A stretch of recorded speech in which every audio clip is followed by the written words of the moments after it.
nasa Christian church kayo, Yes po. masaya, ganyan. Naka-gown ka, na-design niya, suit? Yes po. Naka-suit siya, si Mami din, naka-postura, ganyan. Tapos, may mga flower girls. Pag Christian wedding, ganun din ba? Opo, pero hindi siya yung girl na girl. Ano po siya? Mga teens. Hindi na super bata. Opo, hindi na po mga Tapos bata. saan ang reception?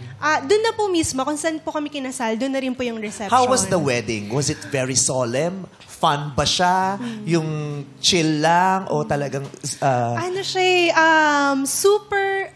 Hindi mo ma-explain yung magic. Kasi for the first time in my life, doon lang ako nag-celebrate. Never po akong nag-celebrate. Kahit birthday? Yes po. Parang hindi ako nag-debut. Like, mag-birthday lang, ganon. Pero yung talagang celebration na may kasamang family and all, yun lang po, first time. So parang, it's so magical for me, lalo na andun yung mahal ko, syempre, di ba? Masaya. Sobrang ang saya nung time na yun. Anong kanta? Di ba may kanta pag lumalakbay? Ganun. Di ba may lakad din ba sa aisle? Gino? Anong kanta? Ang kanta niya yung Kanta niya? Sino kumanta? Sino kumanta? John Legend. Hindi, sinong kumakanta sa wedding? Siya po mismo. Kasi singer po siya. Ang taray, no? Yes siya po. hands-on siya. Coordinator.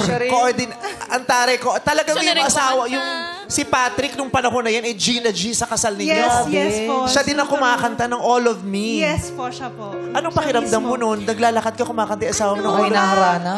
Parang, nung nakikita ko na siya, parang gusto ko na lang tumakbo. Tapos, Sama ka na agad sa kanya. Kasama na. Yung parang ganon. Kasi, Anong itsura niya pa? Ang gwapo niya noon? gwapo po. As in, talagang parang...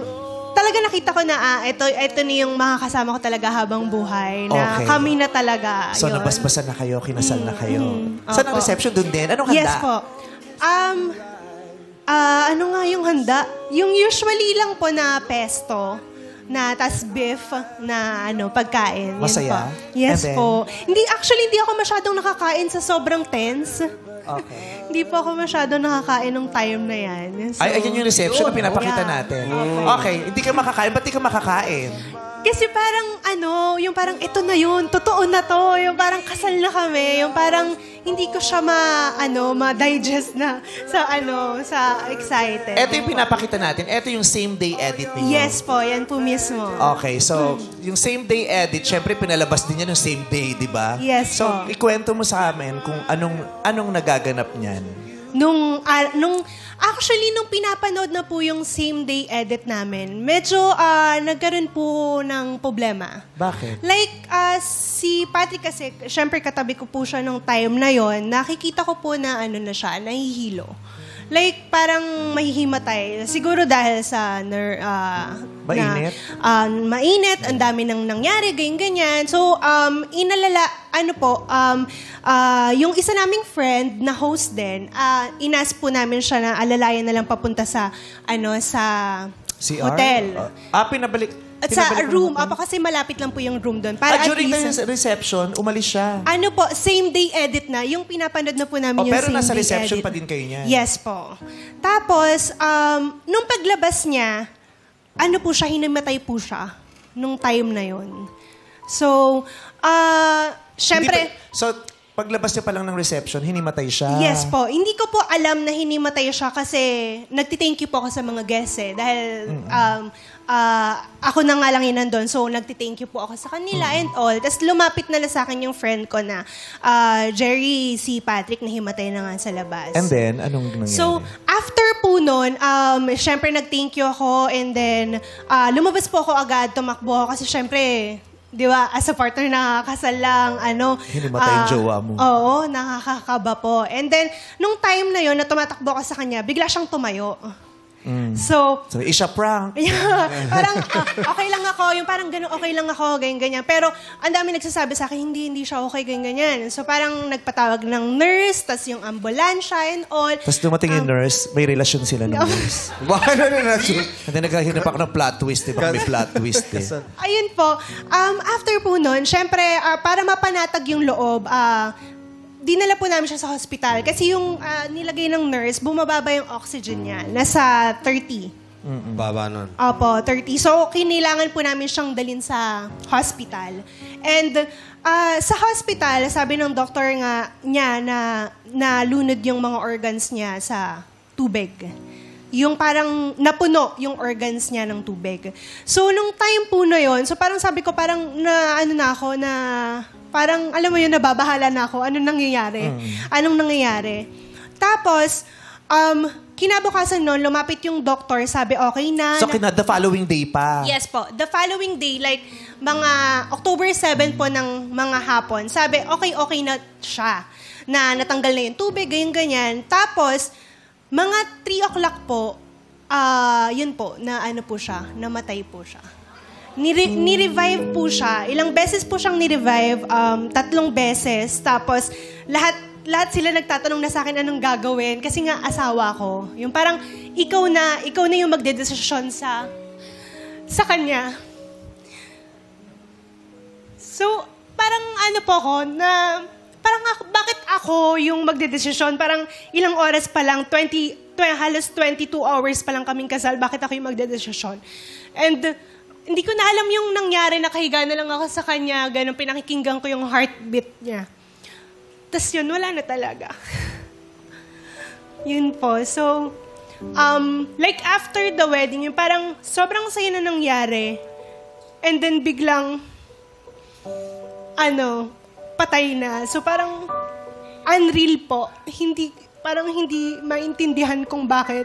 Parang full of question ako why. Parang bakit sa akin? Bakit ako? Yung parang... Tsaka bakit sa araw na yun? Oo, bakit sa araw na yun? Oo, yung parang kasi, ganun po. Napaka-special ng araw na yun. Di ba, lahat naman tayo, gising naman tayo sa katotohanan na eventually, di ba, lahat tayo mawawala. Pero hindi sana sa araw kung saan dapat masayang-masaya siya. Bakit nung araw na yun, mako-question mo yun di ba? Hindi siya madaling matanggap. Para siyang panaginip, para siyang bangungot. Napapanood mo lang sa mga palabas, sa mga pelikula. Pero nangyari sa'yo, that was so tragic. That was so tragic. Sobrang hirap po nung time na yun. As in talagang, parang kahit ako gusto ko na lang mamatay. Yung parang samahan siya. Kasi parang, he loved me until the end. And parang ako gusto ko din na, tayong dalawa na lang. Yung parang ganon. Parang natutuhanan talaga yung till death do us part. So, yun po, sobrang hirap makabangon. Even Nagalit ka? Sobra po kahit po sa mga... Saan? Kanino? Sa sarili ko kasi hindi ko alam na may sakit pala siya. Tinago niya po yung sakit niya. Anong sakit niya? Nalaman po namin after na nung inaayos na po yung mga gamit niya dun sa bahay. Nalaman namin na may sakit na siya 2015 pa lang sa puso. So, tinago niya po sa akin, sa pamilya niya. Hindi po alam ng pamilya niya din. Mami Grace, nasan po kayo niyong mga pangyayaring yan? Kasama niya po ba kayo sa hospital? Ano po? Yes, nandun kami sa hospital. Parang kami nga lang hinintay niya nung bago siya namatay. Paano niyo po sinuportahan si Grace? Bilang nanay nung anak niyo na sa isang araw naging misis, sa isang araw naging byuda? Paano niyo po sinuportahan yung anak niyo sa ganung pagkakataon? Mahirap. Kaya lang hindi ka pwedeng magpakita ng kahinaan kasi baka lalo siyang manghihina. So pinakita namin sa kanya na advice namin, kaya mo yan, kaya mo yan. Baka hanggang dyan na lang yung buhay niya. Hindi ko ma-imagine kung gaano karaming luha ang iniluha mo. No? Yes po. To the point na hindi na rin po ako makakain kasi at saka makatulog. Every time na pipikit ako, siya yung nakikita ko. So parang napakahirap. Parang first time ko lang talagang kumain nung yung kuya niya na mismo po yung kumausap sa akin. Na ang sabi niya sa akin, alam mo, Jerry, everything happens for a purpose. Sabi niya sa akin, your name is Jeremiah. Jeremiah po kasi yung name ko. And then namatay po si Patrick ng 29. And then yung watch na na binigay ko sa kanya, 11 po, tumigil. Pag binuo niyo po yun, Jeremiah 29:11. And sabi po doon, for I know the plans I have for you, declares the Lord. Plans to prosper you and not to harm you. Plans to give you a hope and a future. So parang, sabi nung kuya niya sa akin, there's beauty in it. In the future, you and him will meet again. And while waiting for that future, be better. And ayaw niyang nakikita ka na malungkot, na naglulugmok, na nahihirapan. So how did you cope? Hindi mo hinayaan yung sarili mong malugmok? O nagpakalugmok ko rin for a time? Ang hirap po eh. So, Paano ka parang nalugmok? kahit ang dami nag-encourage sa akin, ang hirap bumangon. Yeah. Na And kahit, that's understandable. 'Di ba? Mawi-weirdan din naman tayo kung ang bilis naman ito. 'Di ba? Yung ganon. So paano hindi ka nakakain, kunento mo, hindi ka lumalabas ng bahay? hindi po. Nakahiga lang po talaga ako sa bahay. Ano lang ang ginagawa mo? How did you As cope? in, hindi din po ako nakatulog. Parang ilang months akong hindi nakakatulog. Na to the point na kailangan ko din pong makausap ng sa psychologists for that. To process the mental trauma, the emotional trauma. Yung mga yung gown mo, anong ginawa mo sa gown mo?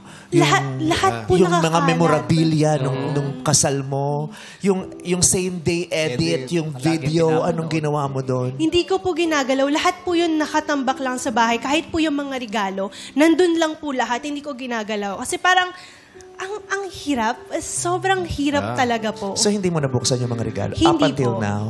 Hindi po. Nasaan na? Bakit? Nakatago Baka may mga gamit, may mga magamit kami dyan, sayang naman. Nakatago po siya sa sa baul. Pati yung lahat ng ginamit ko, nandun lang po siya sa isang box. May balak ka pang buksan siya o hahayaan mo na lang siyang nandoon? Ngayon po nakikita-kita ko na siya, in fairness. Yung photo album, nabuksan ko na po siya. In fairness naman po. And dumating din sa point na para magkaroon ako ng closure or ng healing sa heart, pumunta ako sa mismong honeymoon po namin. Mag-isa? Yes po. Saan yung plinano mo? Sa Japan po. Pumunta ka mag-isa? Yes po, ako lang po mag-isang So paano yun? Sa pumunta. aeroplano pa lang mag-isa ka, anong iniisip mo? Umiiyak ka ba nun? Opo.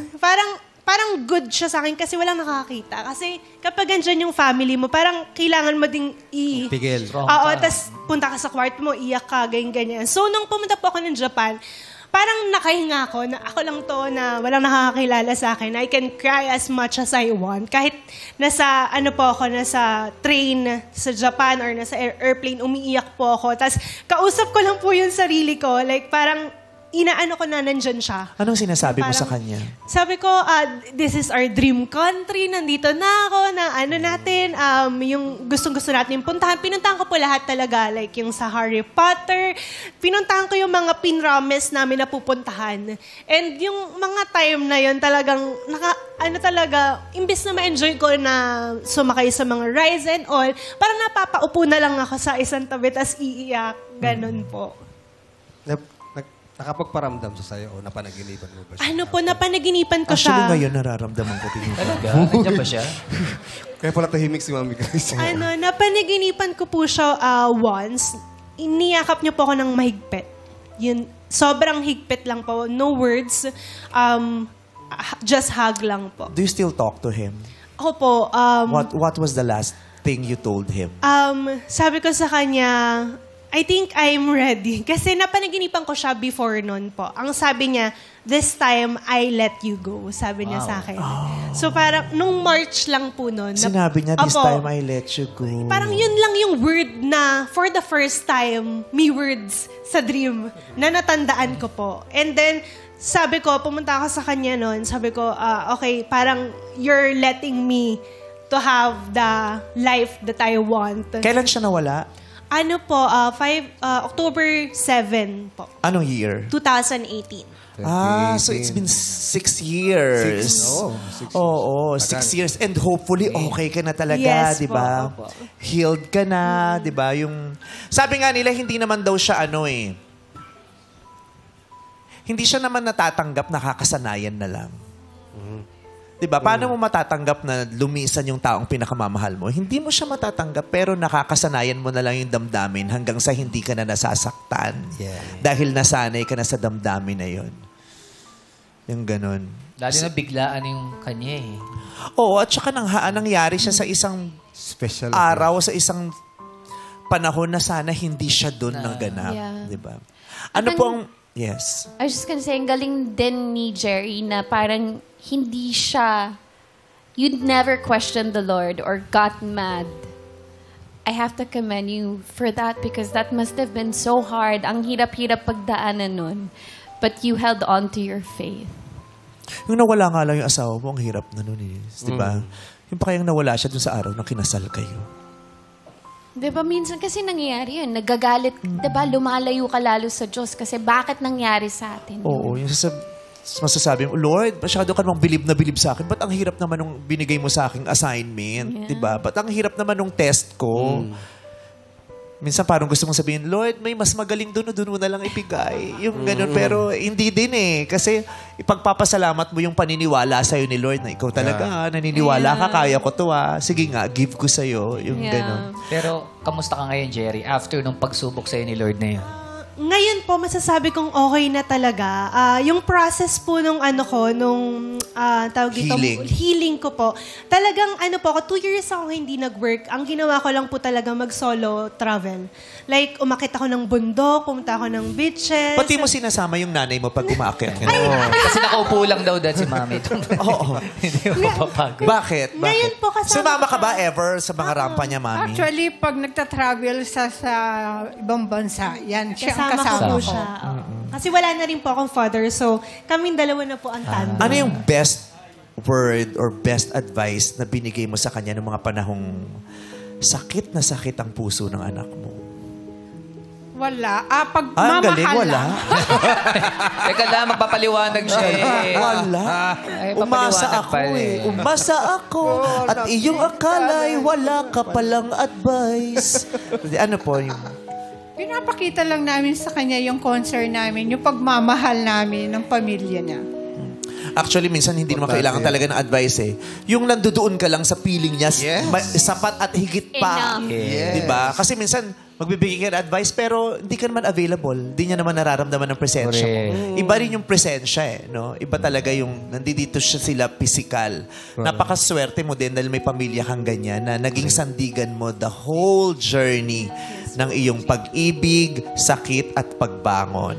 Okay, so now sinasabi mo, you are ready. Yes It's po. been 6 years.